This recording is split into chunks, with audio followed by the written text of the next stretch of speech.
somewhere between rushing to meet deadlines and scrolling through endless screens. We forget what it feels like to simply be, to breathe, to notice, to listen, not to the noise but to the silence underneath. This is not just a book. This is a gentle hand reaching out to your tired soul, reminding you, the most beautiful things can only be seen when you slow down. Welcome to this journey. A journey not into the world, but into yourself. In this fast-moving life, let this be your still moment, where time slows and you reconnect with what truly matters. You're not here to rush through pages. You're here to feel each word, as if it was written just for you. This soul-soothing wisdom comes from Haemin Sunim, a Korean Buddhist monk, teacher, and once a professor at a prestigious American university.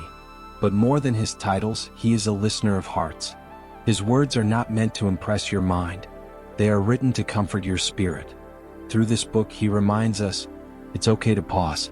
It's okay to not have it all figured out. It's okay to slow down. Let's discover this journey of slowing down together.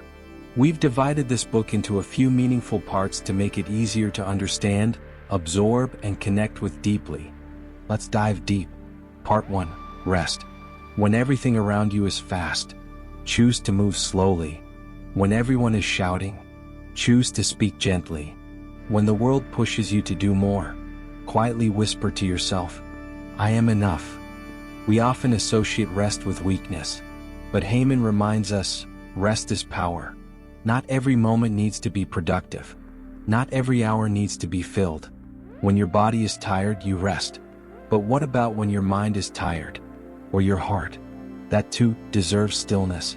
He writes, when you are physically, emotionally, or spiritually exhausted, the solution is not to try harder, but to rest. Rest is not running away from life. It's preparing yourself to return to it with grace, clarity, and calm. So take this moment. Breathe in slowly. Let your shoulders drop. And gently ask yourself, when was the last time I truly rested without guilt? True rest isn't about Netflix or naps. It's about letting go of the inner pressure, the mental noise that says, you're not doing enough. You are. Just by being here, listening, slowing down, you are healing.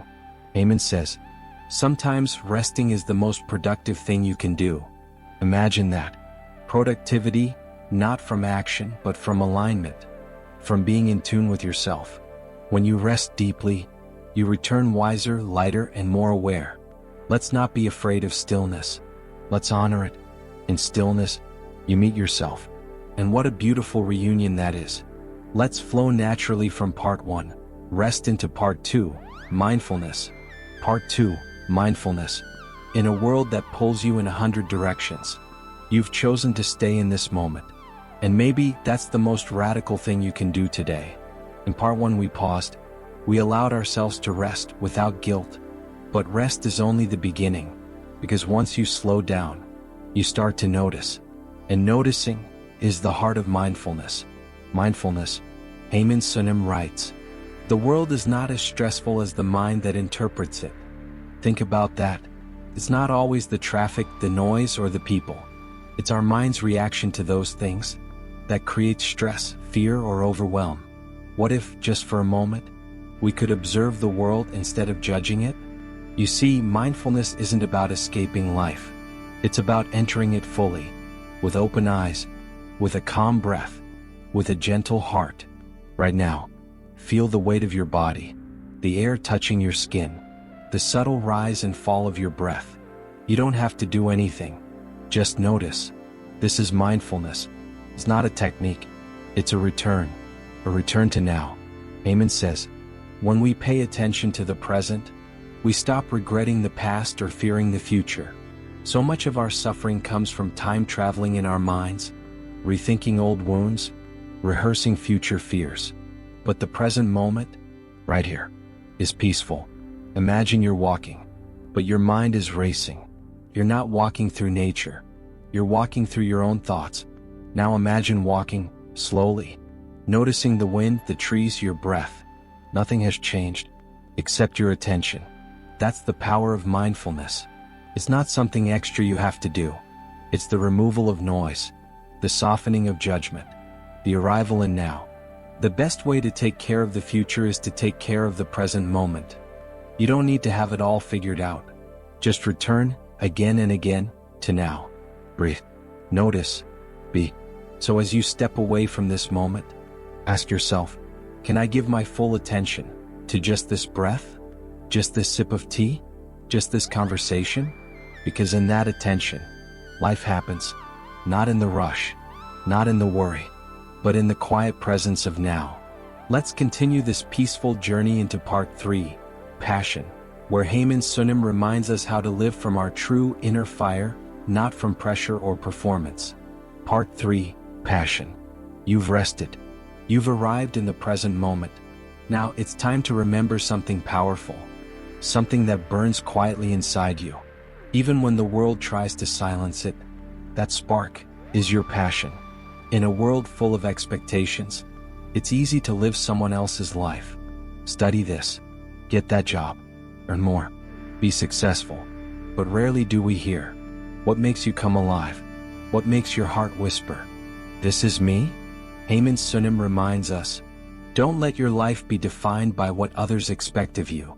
Find what makes you feel light and follow that. Passion doesn't always roar. Sometimes it's a quiet nudge, a moment when time disappears, a feeling that says, I was made for this. He writes, don't worry about being the best, just enjoy what you do. Passion will take care of the rest. So many people burn out trying to prove something. But true passion is not for performance, it's for peace. Think back. When was the last time you did something not for a result, but because it filled you with joy? Cooking with music on, writing late at night, dancing when no one's watching. That is passion. It doesn't demand applause. It just wants space. Haemin also warns us gently. Be careful not to confuse passion with ambition. One feeds the soul, the other exhausts it. Passion is rooted in love. Ambition often grows from comparison. When you live with passion, you don't chase meaning. You create it. You don't live to impress. You live to express. Even the smallest task, when done with love, becomes art. So what if you don't know your purpose yet? Just ask yourself, what feels natural? What feels like home inside me? Haemin says, it's okay not to have a grand dream. What matters is living sincerely each day. Passion doesn't always look like building empires. Sometimes it's simply showing up fully to your life. With heart, with presence, with authenticity. Don't wait for a perfect plan. Start with a gentle curiosity. What lights you up? Follow that. Even if no one claps. Even if it's messy. Even if it's small. Because every time you say yes to what feels true, you come home to yourself. Let's now flow gently into part 4, relationships, one of the most tender and touching parts of the journey. After discovering rest, mindfulness, and passion, it's only natural to explore how we connect with others, and how to do so without losing ourselves. Part 4, relationships. Relationships. They're the most beautiful part of being human, and sometimes the most painful. We long to be seen, to be understood, to be loved as we are, without masks. But how often do we give that to ourselves? Haemin Sunim reminds us, the way we treat others is a reflection of how we treat ourselves. If we are harsh with our own hearts, we become hard on others too. If we are constantly judging our own flaws, we begin to criticize the world. But the opposite is also true. When we begin to accept ourselves, gently, with patience, we start to offer that same grace to others. He writes, the more you understand yourself, the more patient you become with others. It begins from within. Relationships thrive not on perfection, but on presence. Being there, really there. Not distracted, not performing, but truly listening. Not trying to fix, just holding space. And yet, not all relationships are meant to last. Haemin lovingly reminds us, some people come into your life as blessings. Others come as lessons. Both are sacred. If someone no longer aligns with your peace, it's okay to create distance, not out of hatred, but from quiet self-respect. Loving someone doesn't mean allowing them to hurt you. Forgiveness doesn't mean tolerance of disrespect. Boundaries are a form of love too. You don't have to hold on so tightly. Let go of people who no longer walk beside your growth. Let go of the need to be understood by everyone. Let go of proving, fixing, or pleasing. Haemin writes, "Don't force relationships to work. If it's meant to be, it will return with ease." Isn't that freeing? We don't have to beg for love or twist ourselves for approval. The right people see you as you are and still stay. In every interaction, choose kindness, not to be seen as good, but because you are at peace inside. Don't try to win every argument. Sometimes peace is more important than being right. Don't chase closure from those who left without it. Sometimes silence is the answer. And above all, don't forget to be your own friend. In relationships, we're not here to control. We're here to connect, not to fix each other, but to walk each other home. So choose presence over performance. Choose boundaries over burnout. Choose self-respect over approval. And always, choose love, the quiet, patient kind. Let's now move into part 5.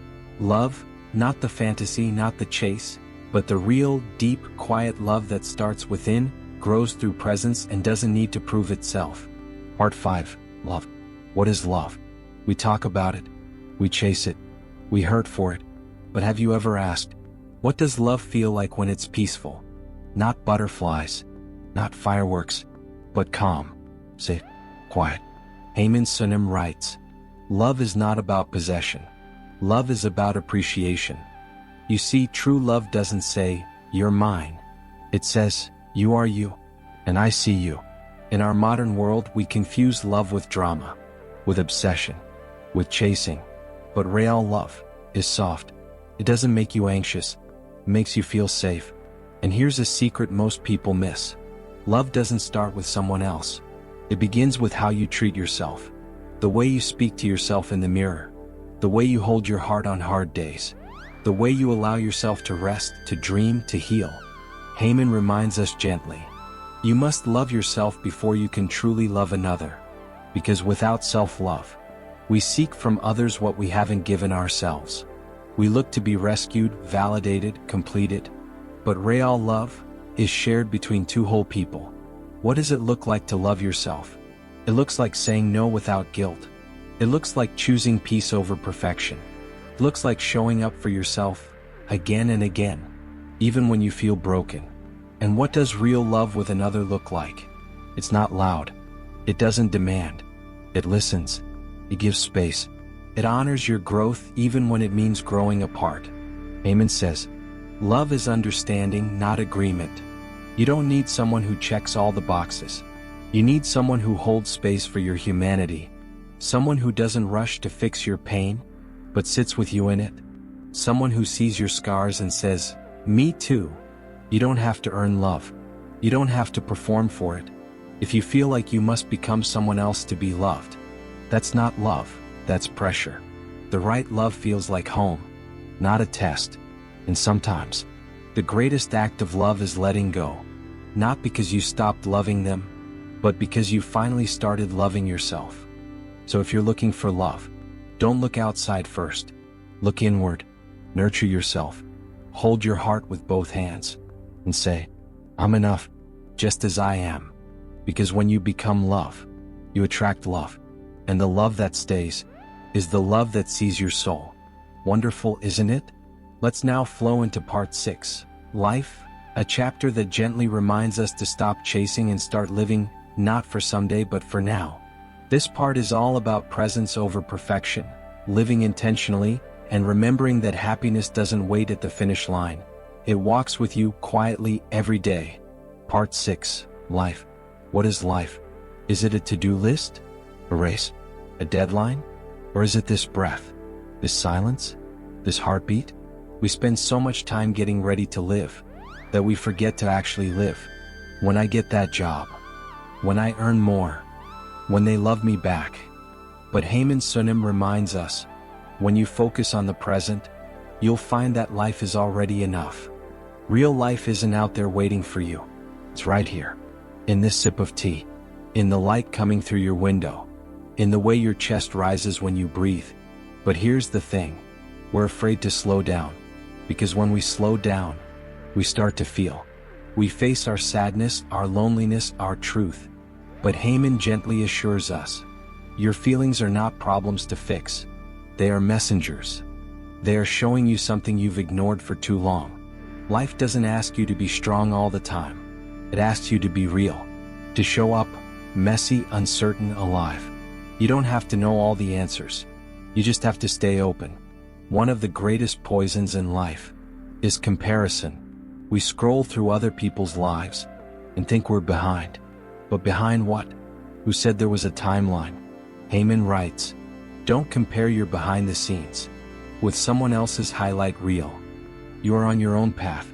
Let it unfold at its own pace. Enjoy. It's not found in having it all figured out. It's found in the small, ordinary moments that you allow yourself to feel fully. The breeze through your hair, a kind word from a stranger, a quiet evening with someone you love. That is life. What if you didn't have to carry everything? What if you put down the guilt, the need to impress, the pressure to always be doing? Haemin says, sometimes simply breathing and being alive is enough. What a beautiful reminder. You don't have to earn your existence. You're allowed to just be. So today, don't rush through life like it's a checklist. Let yourself pause. Let yourself feel. Smile for no reason. Forgive without a grand apology. Sit under the sky and just exist. Because this moment right now is life. And the more you slow down, the more you'll start to see the magic in the ordinary. Let's now step into part 7, the future. A chapter that tenderly reminds us that the future is not something we must fear, chase, or control.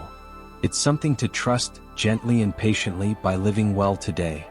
This part flows from the peace we've cultivated in life, now guiding us toward hope, surrender, and quiet faith in what's to come. Part 7, the future. The future.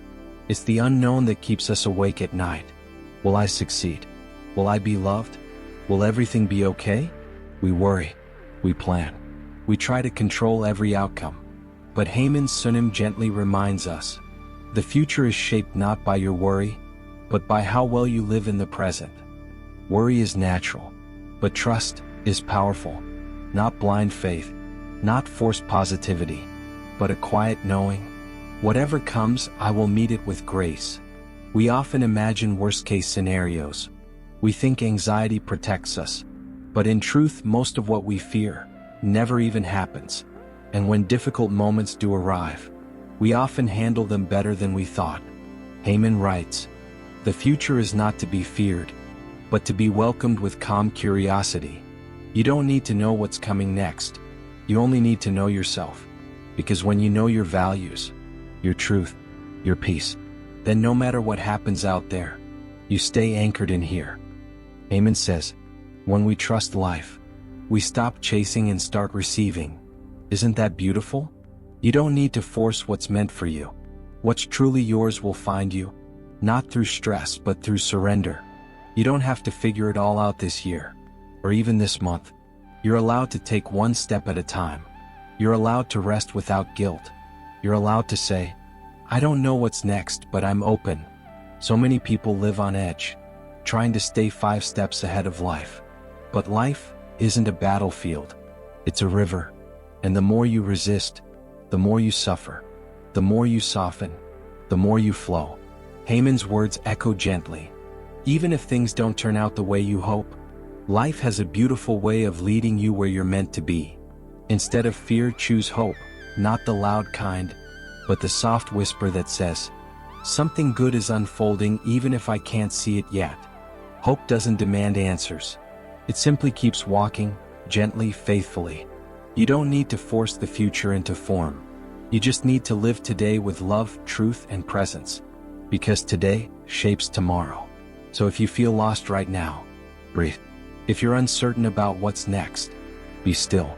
You are not behind. You are not late. You are right where life has placed you. And life is still unfolding. Trust the pauses. Trust the detours. Trust the timing. The future doesn't need your fear. It needs your faith.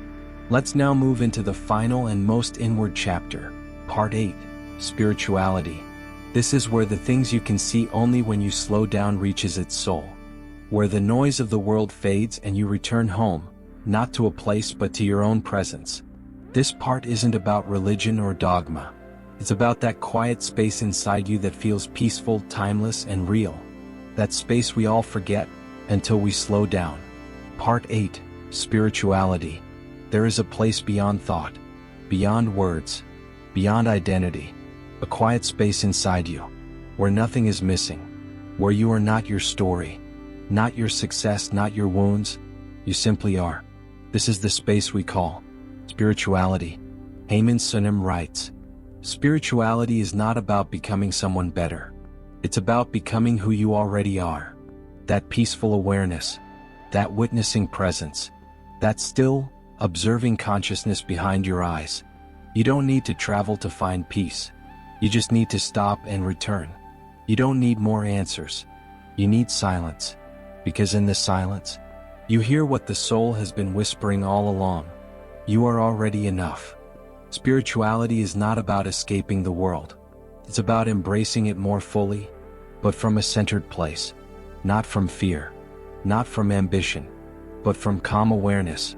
Haemin says, meditation is not about achieving anything. It's about letting everything be as it is. And in that stillness, you realize you're not your thoughts. You're the one watching them. You're not your emotions. You're the one holding them. You've been running so long, chasing goals, chasing approval, chasing something out there. But the deepest peace is found in here, in the breath, in the space between thoughts, in the now. There's a beautiful line in the book. When you slow down enough to listen, everything becomes your teacher. The wind becomes a lesson in letting go. A candle flame becomes a prayer. Your own heartbeat becomes a sacred drum, calling you back to yourself. The more you connect with your soul, the less you need to prove anything. You no longer chase validation. You no longer fear judgment, because you've touched something deeper, something unshakable. You start living not from the ego, but from the essence. You begin to see others with new eyes, not as competitors, not as roles, but as fellow souls, each walking their own sacred path. So slow down, sit quietly, breathe deeply. You don't have to reach for anything. You are not broken. You are not behind. You are the silence beneath the noise, the peace beneath the pain, the presence beneath the personality. And in that stillness, you remember, you're already home. You have now listened to all 8 parts of the things you can see only when you slow down. As we come to the end of this journey, let's take a gentle breath and softly revisit what this book has given us. In part 1, Rest, we learned that it's okay to slow down. Rest is not laziness, it's nourishment for the soul. In part 2, Mindfulness, we were reminded to return to the present. The now is not a stepping stone, it is life itself. In part 3, Passion, we saw that true passion flows from presence, not pressure. When you do what you love with awareness, joy follows naturally. In part 4, Relationships, we explored the power of empathy, patience, and letting others be who they are. Love grows when we stop trying to control. In part 5, Love, we understood that love begins with self-kindness. Only when we are gentle with ourselves can we truly love others. In part 6, Life, we pause to see the beauty in the ordinary. Life is not a race, it's a series of moments asking to be felt. In part 7, The Future, we were invited to trust life. The future is shaped not by fear but by how deeply we live today. In part 8, Spirituality, we returned home, to presence, to peace, to the quiet knowing that we are already enough. This book wasn't just something to read, it was something to feel. A gentle reminder that you don't need to rush, force, or become someone else. You only need to slow down and come back to you. To stop waiting for life to begin, and instead to feel it now. And if you ever forget, come back to this space. Come back to your breath. Come back to the things only stillness can show you. Because peace is not something you find. It's something you remember. And it's always been with you. This is not the end. It's a beginning of living more consciously, more kindly, more fully. With all our gratitude, thank you for being here. You are deeply appreciated.